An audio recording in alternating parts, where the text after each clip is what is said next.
हर हर महादेव भक्तों, कैसे हैं आप सब। आशा करती हूँ आप सब ठीक होंगे। मैं सीमा स्वागत करती हूँ अपने YouTube चैनल ज्ञान सागर धार्मिक में। आज मैं आपको बताने वाली हूँ कि आषाढ़ माह के शुक्ल पक्ष की एकादशी तिथि किस दिन को पड़ने वाली है और दुर्लभ सहयोग क्या है, शुभ योग क्या है, सहयोग कौन सा बन रहा है। इसके साथ ही आप पारा पूजा विधि कैसे कर सकते हैं, पारायण कैसे कर सकते हैं, ये जानेंगे। आषाढ़ माह में शुक्ल पक्ष की एकादशी 2025 पर दुर्लभ संयोग पड़ने वाला है। त्रिपुष्कर और श्रीवास योग का भी निर्माण हो रहा है। इन योग में लक्ष्मी नारायण जी की पूजा करने को से साधक को जीवन में व्यस्त सभी परेशानियों से मुक्ति मिलती है। देवउठनी एकादशी हर साल आषाढ़ माह में मनाई जाती है। यह पर्वत पूर्वंता जगत के पालनहार भगवान विष्णु श्री हरि को समर्पित है। इस शुभ अवसर पर भगवान विष्णु और माँ लक्ष्मी की पूजा की जाती है। साथ ही मनचाहा वरदान पाने के लिए एकादशी का व्रत रखा जाता है। इस व्रत को करने से साधक पर लक्ष्मी नारायण जी की कृपा बनी रहती है। सनातन शास्त्रों में निहित है कि देवसैनी एकादशी के दिन से जगत के पालनहार भगवान विष्णु श्री क्षीर सागर में विश्राम करने चले जाते हैं। इसके बाद लगातार 4 महीने तक योग निद्रा में रहते हैं। वहीं कार्तिक माह के शुक्ल पक्ष की एकादशी तिथि के दिन भगवान विष्णु जागृत होते हैं। इस अवधि को चतुर्मास कहते हैं। चतुर्मास के दौरान शुभ और मंगल कार्य नहीं किया जाता। देवसैनी एकादशी की सही डेट को लेकर भक्तजनों के मन में दुविधा है। आइए तब जानते हैं कि सही डेट, शुभ मुहूर्त, योग क्या रहने वाले हैं। जानकारों की माने तो तिथि गणना के चलते कई बार 2 दिन एकादशी मनाई जाती है।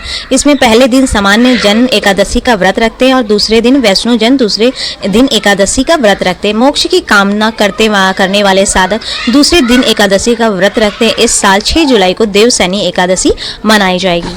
अब जानते हैं कि देवसैनी एकादशी का पारायण का मुहूर्त क्या है। देवसैनी एकादशी का पारायण का मुहूर्त 7 जुलाई के दिन किया जाएगा। 7 जुलाई को सुबह 5:29 से लेकर सुबह 8:16 के मध्य साधक स्नान दान करके विधि विधान से लक्ष्मी नारायण की पूजा करने के बाद आप अपना पारायण कर सकते हैं। आइए अब आपको बताते हैं कि देवसैनी एकादशी के दिन आप क्या विशेष कर सकते हैं जिसे लक्ष्मी नारायण जी प्रसन्न होकर आप पर अपनी असीम कृपा बरसाएं। देवसैनी एकादशी के दिन भगवान विष्णु और लक्ष्मी माता रानी की पूजा करनी चाहिए।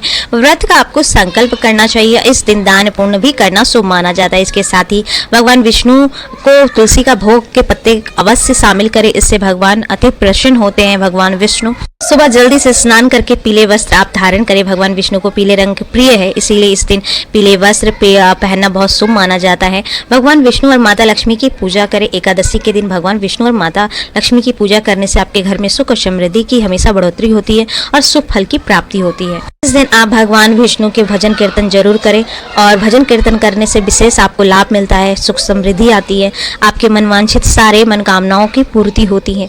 इस दिन आप सत्यनारायण भगवान की कथा जरूर सुने। भगवान विष्णु की से आप पे कृपा रहेगी। चतुर्मास के दौरान शुभ कार्य आपको नहीं करने चाहिए। देवसैनी एकादशी से चतुर्मास शुरू होता है जिसमें विवाह, गृह प्रवेश जैसे शुभ कार्य नहीं किए जाते।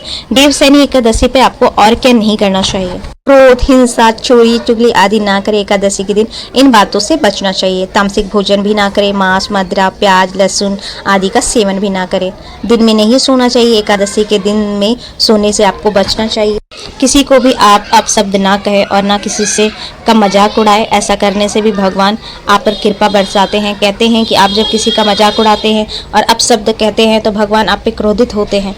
इसलिए इन चीज़ों को आप ना करें। आप जुआ वगैरह ना खेलें, सामाजिक बुराइयों इसीलिए सबसे बचना चाहिए आपको एकादशी के दिन। वैसे हर दिन आपको बचना चाहिए और यही कहना है कि विशेष करके इन चीज़ों से आपको बचे रहना चाहिए। आप देवसैनी एकादशी के दिन इन बातों का पर ध्यान रखते हैं तो भगवान विष्णु और माँ लक्ष्मी का आशीर्वाद आप पर बना रहेगा। आपको अगर ये मेरी वीडियो पसंद आई हो तो मेरे चैनल को जरूर से आप लाइक, सब्सक्राइब, शेयर जरूर करें और कमेंट